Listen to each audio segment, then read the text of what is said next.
Hey, what's up YouTube? Just want to give you a quick overview of this Peragon cover that I got for my 2019 Tacoma. Here's my 2019 Tacoma in the garage. I live in Southwest Florida, so it's super hot outside. So this cover gets pretty hot in sun.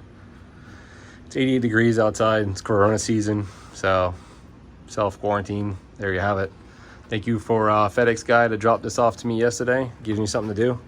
So I got this Peragon cover. I had a lot of covers in the past. I've had trifolds and I've had fiberglass covers, the ones that you have to lift up from one point and you can never like stack anything in the back of your truck because nothing fits back there, because if it's higher than the height of the bed, then you can't reach back there. It's hard to remove. The trifold was great and everything, but the problem with the trifold was that it got damaged by the sun. The rubbers in the middle starting to leak, just like these little rubbers here, but hopefully these are a little bit better.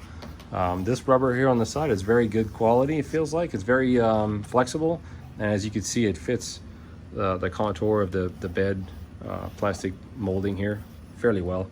So I'm pretty excited about that. It seems like it's doing a pretty good job. Even this back one here, I didn't press on it. It actually just found its way like this. You can see the height of it. It's not bad. It's about an inch or so. So it's not horrible. It lines up pretty well. And so this overview here is just not to show you how to put it together, to show you some mistakes of what I've done so you guys don't repeat it, and maybe some tips and tricks of stuff that I've went through.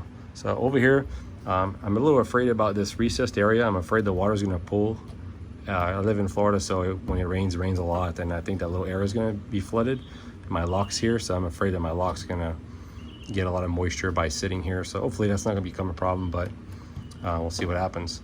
I'm assuming this recessed area here is because when the panels are folding together, if the lock would stick up, then that panel here would receive a hit from the lock. So I'm assuming that's the reason why.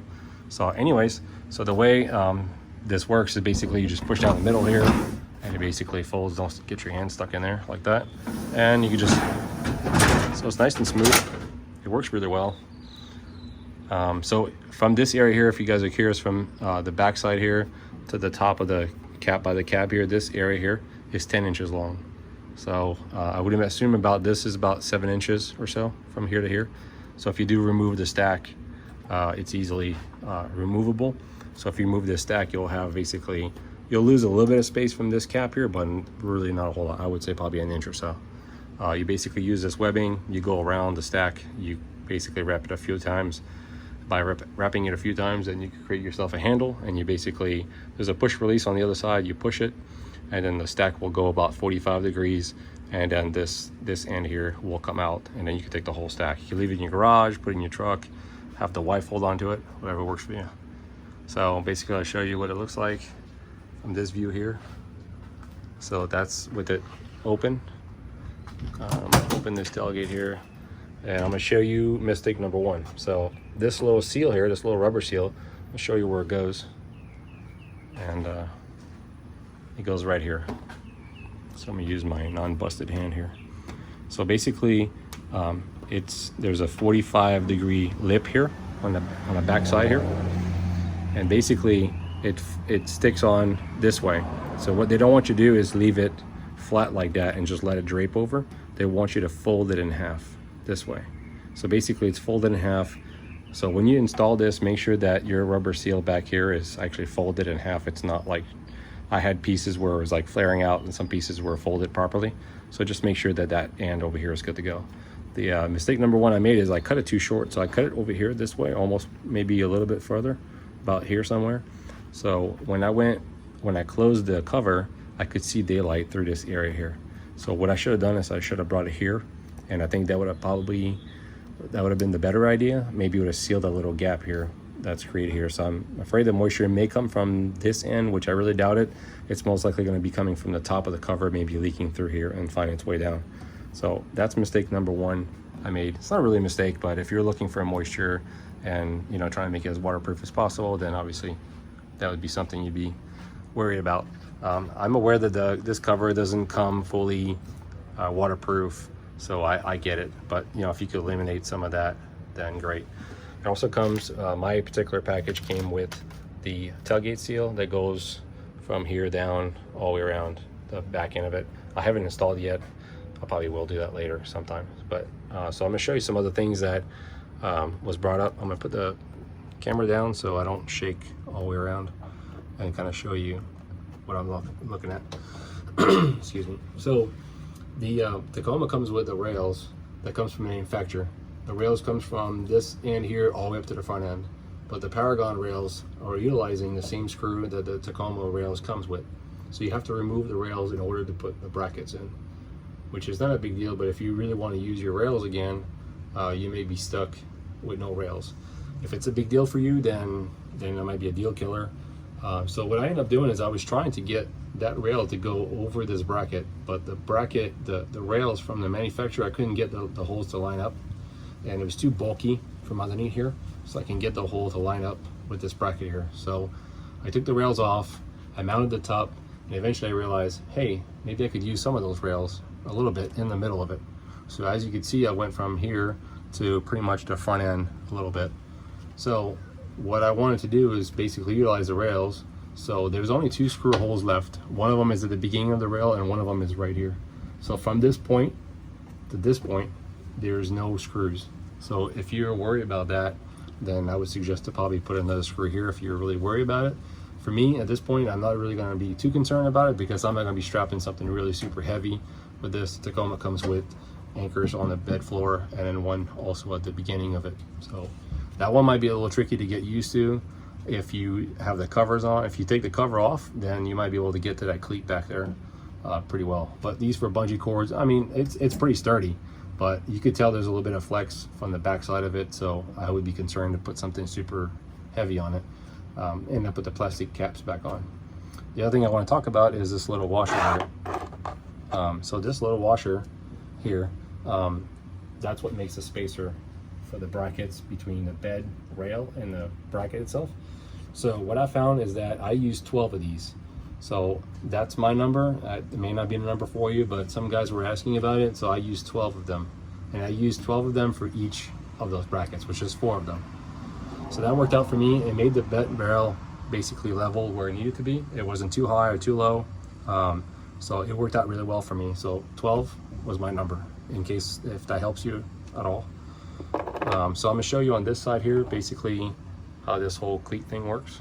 So the reason why I cut them short, I didn't put the cap back on, as a little plastic cap. I didn't put the cap back on just to show you guys, but basically you could just put your new cleat and slide them off and they come right off. So that's pretty cool. If you want to take them off, as you saw earlier, the cover was closed and it fit perfectly with them on, so you don't really have to remove them. But that kind of gives you the option if you have to remove them for whatever reason, and then put your cap back on. That works out. Those rails end up being 32 inches long, is what these are at this moment. I didn't push them any further up on the front end because obviously that metal bracket would be in the way. So if you could see that metal bracket that's in the front there, there would be no reason for me to go any further high, longer than that. So they're 32 inches long. One thing that I did wrong, mistake number 2, was when I cut the rails, I did the passenger side first, and there was no problem at that point. Maybe because I got lucky.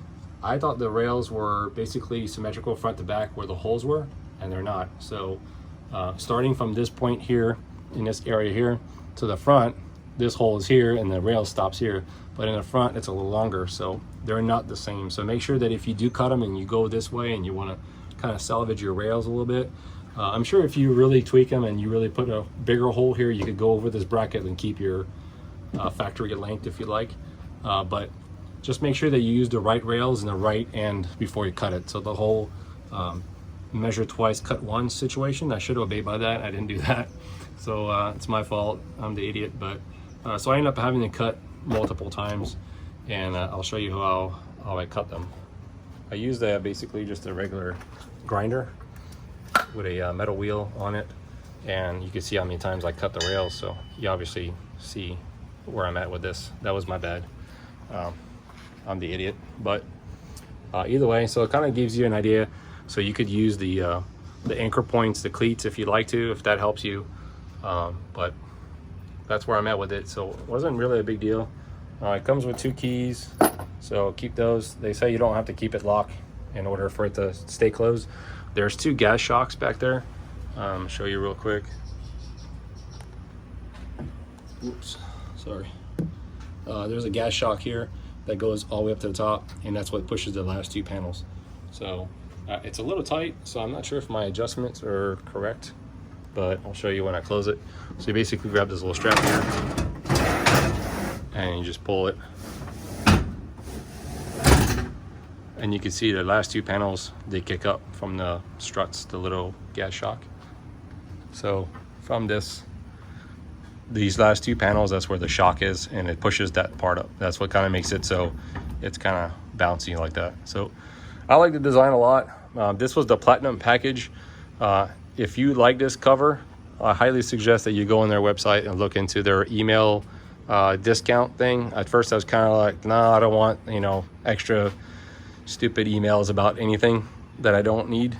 But so this was the 21st anniversary of Peragon, so they actually sent me a coupon for $199 off, which basically paid for the platinum package, which was the stainless steel package, the tailgate seal, the 3-year warranty, and the dual deadbolt. So there's, instead of just having one that goes in one way, there's actually a I don't know if you can see it, but you can see it back down here.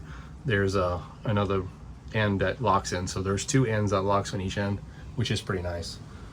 So with this power coated black is what I went to. If you want to pay extra money and get it white or whatever color your vehicle is, you're more welcome to. But that worked out pretty good. So this particular cover here for a 2019 Tacoma short bed was $748 shipped to my house. So when comparing to a backflip or a G2 or whatever, rolling lock or whatever else you want, I thought it was pretty neat. So I thought the price was right. It's made in the United States, which is pretty cool. Check it out, Peragon.com. So that's all I got for you guys. Hope you like it. Hope it helps you out. And give me a thumbs up. See ya.